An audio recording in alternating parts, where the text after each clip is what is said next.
Hello everyone, I am Bindu Chaudhary. Welcome to my channel point educator. और आप जानते हैं आज एचटेट का लेवल 3 पीजीटी लेवल का एग्ज़ाम हुआ है और उसमें काफ़ी सारे क्वेश्चंस चैनल पे करवाए हुए आए हैं, मेरी वीडियोस में से आए हैं। तो जिसने अच्छे से पढ़ा है उसको काफ़ी हेल्प हुई है। देखो इसमें क्या क्या क्वेश्चन आए हैं, उनको हम आंसर की करते हैं आज।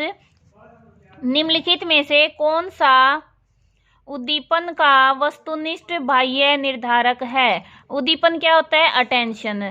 तो अटेंशन यानी ध्यान देना। सबसे पहले अभिरुचि, आदत, जिज्ञासा, उद्दीपन की अवधि। तो अभिरुचि होती है, इनसाइड होती है, ठीक है, पर्सनल होती सबकी, इंडिविजुअल। आदत भी होती है, जिज्ञासा भी। अब बाह्य निर्धारक कौन सा है इनमें से? उद्दीपन की अवधि, ठीक है। अगला है, निम्नलिखित में से कौन सा संप्रत्यय बंडूरा के सामाजिक अधिगम सिद्धांत से संबंधित नहीं है? अब बंडूरा ने सोशल लर्निंग दी थी थ्योरी, क्या क्या है इसमें? मॉडलिंग है, अनुकरण है और अवलोकनात्मक अधिगम भी है। ये हमारा अनुकूलन है, ये पियाजे की थ्योरी का है, ठीक है। निम्नलिखित में से कौन सा मध्यम मानसिक मंदता बालकों का बुद्धि लब्धि प्रसार है? अब मध्यम, मॉडरेट कौन सा है इनमें? 52 से 67। निम्नलिखित में कौन सा गिलफोर्ड द्वारा प्रदत्त सृजनात्मकता का तत्व नहीं है?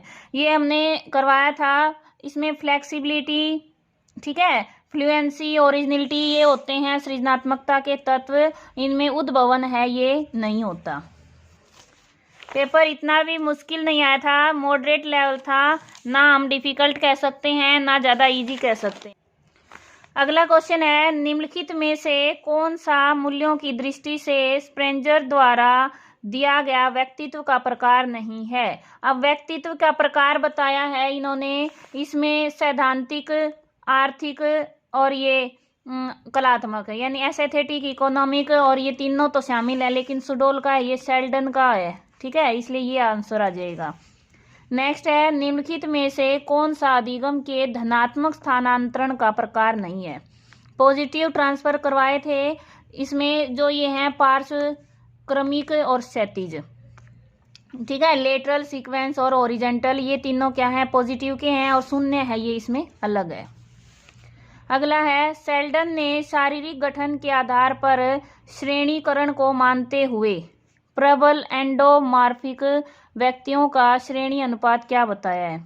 तो इन्होंने ये अनुपात बताए हैं, तो एंडोमार्फिक का ये होता है 7:1:1।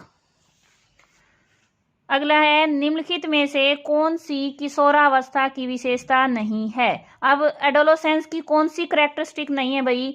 इसमें विरोधी मानसिक दशाएं होती हैं, ठीक है, व्यवसाय की चिंता होती है, वीर पूजा की भावना भी होती है, संवेगात्मक स्थिरता नहीं होती।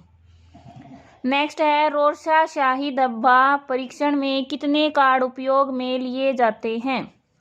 इसमें 10 कार्ड लिए जाते हैं भाई। अगला हमारा, निम्नलिखित में से कौन सी विकास की सही विशेषता नहीं है? अब विशेषता नहीं है तो परिवर्तन होता है विकास में, और ये भी हमारा है प्रारंभिक विकास प्रवर्ती विकास से अधिक महत्वपूर्ण होता है। विकासात्मक पैटर्न अपूर्वानुमेय, यानी हम उनकी पूर्वानुमान नहीं लगा सकते, और विकास में व्यक्तिक भिन्नता होती है। तो ये हमारा ऑप्शन राइट हो जाएगा, क्योंकि हम उसका पूर्वानुमान लगा सकते हैं। एक अंग्रेजी के अध्यापक ने अपने विद्यार्थियों को पढ़ाते समय कैट का बहुवचन कैट्स, ठीक है, कैट का कैट्स बता दिया, और हाउस का हाउसेस बता दिया, पेन का पेन्स बता दिया। तो अब बच्चे ने क्या किया कि माउस का पूछा तो माउसेस कर दिया। तो ये कौन सा ट्रांसफर है भाई? ये उसमें बाधा उत्पन्न कर रहा है, इसलिए ये ऋणात्मक ट्रांसफर है, ठीक है, नेगेटिव। निम्नलिखित में से कौन सी प्रेरकों के मापन हेतु अप्रत्यक्ष विधि है? अब प्रेरकों का मापन करना है तो इसकी अप्रत्यक्ष विधि क्या है भाई? इसमें मुझे थोड़ा डाउट है, यही होना चाहिए वाक्य पूर्ति तकनीकी, ठीक है, सेंटेंस पूरा करना, ये तो उसका इंटेलिजेंस के लिए होता है, ठीक है। अगला है, निम्नलिखित में से कौन सा समायोजन का प्रत्यक्ष तरीका है? अब समायोजन का प्रत्यक्ष तरीका कौन सा हो सकता है? यानी हम सीधा ही विड्रॉल कर लें या फिर उसको स्वीकार कर लें। ठीक है, ये क्या है? समायोजन का प्रत्यक्ष तरीका है। ये सब क्या है? दमन करना, प्रतिगमन करना, युक्तिकरण, ये हैं इनडायरेक्ट होते हैं, उनसे बचने के लिए। ठीक है, फिर है निम्नलिखित में से कौन सी किशोरावस्था की सही विशेषता नहीं है? अब सही विशेषता कौन सी नहीं है? इनमें ये भी होता है किशोरावस्था, बाल्यावस्था और इसके बीच की होती है। ठीक है, सारे ऑप्शन है। किशोरावस्था में एक अस्पष्ट व्यक्तिक स्थिति होती है, किशोरावस्था वयस्कावस्था की दहलीज होती है, और किशोरावस्था वास्तविकताओं का समय होता है। वास्तविकता नहीं होती इसमें, काल्पनिक करवाया था मैंने आपको एडोलोसेंस में। ठीक है, कल्पनाओं में ज्यादा रहता है बच्चा। निम्नलिखित में से कौन सी जुंग द्वारा प्रदत्त अंतर्मुखी चिंतन प्रकार व्यक्तित्व की विशेषता नहीं है? अब ये क्या है? जुंग ने बताया है कि जो इंट्रोवर्टेड चिंतन करते हैं तो उनमें क्या क्या होता है? उसमें आत्म केंद्रिता होती है, और ये सब आ जाएंगे। जो हमारा ऑप्शन बी है, आशावादी नहीं होते, वो ऑप्टिमिस्टिक नहीं होते। निम्नलिखित में से कौन सा थॉर्नडाइक द्वारा प्रदत्त अधिगम का गौण सहायक है? ये सबको आना चाहिए भैया, इजी सा क्वेश्चन है। तत्परता का क्या है? प्रदान है, अभ्यास का और प्रभाव का। तो कौन सा रह गया हमारा? मानसिक वृत्ति का नियम। नेक्स्ट है उन ज्ञान अथवा कौशलों का कथन जिन्हें विद्यार्थी को अनुदेशन के बाद सीख जाना चाहिए, क्या कहलाता है? इसमें भी मुझे ये लग रहा है कि इसका आंसर ये आएगा, व्यक्तिगत शिक्षा कार्यक्रम। ठीक है भाई। अगला है मुर्रे द्वारा प्रतिपादित प्रासंगिक अंतर्बोध परीक्षण। जो ये होता है हमारा थेमेटिक अप्रिसिएशन टेस्ट। ठीक है, ये किससे संबंधित है? ये होता है मनोविश्लेषणात्मक सिद्धांत से, साइको एनालिटिकल से होता है। कौन से मनोवैज्ञानिक ने अपनी पुस्तक हेरिडिटरी जीनियस बुक है, किसने लिखी है? यही पूछा है सीधा, ये आएगा सर फ्रांसिस गाल्टन। ठीक है, सर फ्रांसिस गाल्टन। फिर है पियाजे के संज्ञानात्मक विकास के सिद्धांत अनुसार ज्ञान का आधारभूत निर्माण खंड कहलाता है। कि क्या होता है भाई? जो बिल्डिंग ब्लॉक्स होती हैं, बिल्डिंग ब्लॉक्स क्या कहलाती हैं? स्कीमा। निम्नलिखित में से कौन सी शिक्षा मनोविज्ञान में अध्ययन की मनोबौद्धिकी विधि नहीं है? अब इसमें क्या है कि इनमें से कौन सी विधि है? तो औसत और माध्य त्रुटि की विधि है, ये नहीं है। ठीक है, बाकी सभी क्या हैं? जैसे न्यूनतम परिवर्तन देखना, स्थिर उद्दीपक की विधि और व्यक्तिगत अभिवृत्ति में परिमार्जन, तो ये सब क्या है? इसमें शिक्षा मनोविज्ञान में विधियां हैं। इस पेपर सही था, ये नहीं कह सकते मुश्किल था, सोच समझ के किया है तो आपका अच्छा गया होगा। अगला है निम्नलिखित में से कौन सा अच्छी स्मृति का लक्षण नहीं है? अब अच्छी स्मृति का लक्षण नहीं है तो तीव्रता तो होती है, शुद्धता भी होती है, और सही सामग्रियों का सही समय पर स्मरण करना। अब जो औसत धारण है, ये तो औसत बुद्धि का यानी औसत जो स्मृति होगी उसका लक्षण है, इसलिए ये आ जाएगा। निम्नलिखित में से कौन सा एडलर द्वारा प्रदत्त व्यक्तित्व विकास हेतु जीवन शैली का प्रकार नहीं है? इसमें ये 3 हैं, ये इन्होंने एडलर ने दिए हैं, और आलसी टाइप नहीं दिया है।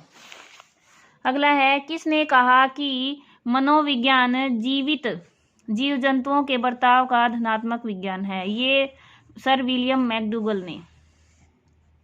आत्म संपर्त्य के आधार क्या होते हैं? अब जो सेल्फ कंसेप्ट होते हैं उसके क्या आधार होते हैं? उसके सोशल भी होते हैं और पर्सनल भी होते हैं, तो ये दोनों आ जाएंगे इसमें। निम्नलिखित में से कौन सी उन्मुखता कोलबर्ग के द्वारा दिए गए मूल नैतिक विकास सिद्धांत के उत्तर रूढ़िगत स्तर के अंतर्गत आती है? अब इसमें क्या है? ये दंड, आज्ञाकारिता, सामाजिक अनुबंध, उत्तम लड़का लड़की, किस में आती? पोस्ट। क्या पूछा है हमारा कि उत्तर पोस्ट जो कन्वेंशियल है ना, पोस्ट कन्वेंशियल लेवल, ये पूछा है, तो इसमें कौन सा आ जाएगा? Social contract. ये आ जाएगा सामाजिक अनुबंध। और अगर चैनल पर नए हैं तो वही आगे तैयारी के लिए चैनल सब्सक्राइब कर लें, क्योंकि आप देख सकते हैं काफ़ी सारे क्वेश्चंस आए हैं। निम्नलिखित में से कौन सी फ्रायड द्वारा प्रदत्त मनोलैंगिक अवस्था नहीं है? अब फ्रायड का जो सिद्धांत है उसमें कौन सी नहीं है? जो ये स्वायत्त अवस्था है, ये किसकी है? पियाजे का नैतिक विकास का सिद्धांत है, उसकी अवस्था है ये। एरिक्सन के अनुसार व्यक्तित्व विकास की 5वीं अवस्था कौन सी है? ये भी करवाया था। क्या है? पहचान बनाम भूमिका संभ्रांति। ठीक है, ये किशोरावस्था में होती है बच्चे में। पूर्व ज्ञान के रूपांतरण, संगठन एवं पुनर्गठन के द्वारा ज्ञान की रचना की जाती है। यह निम्नलिखित में से किसके दृष्टिकोण की सर्वोत्तम व्याख्या है? ये पियाजे की है भाई।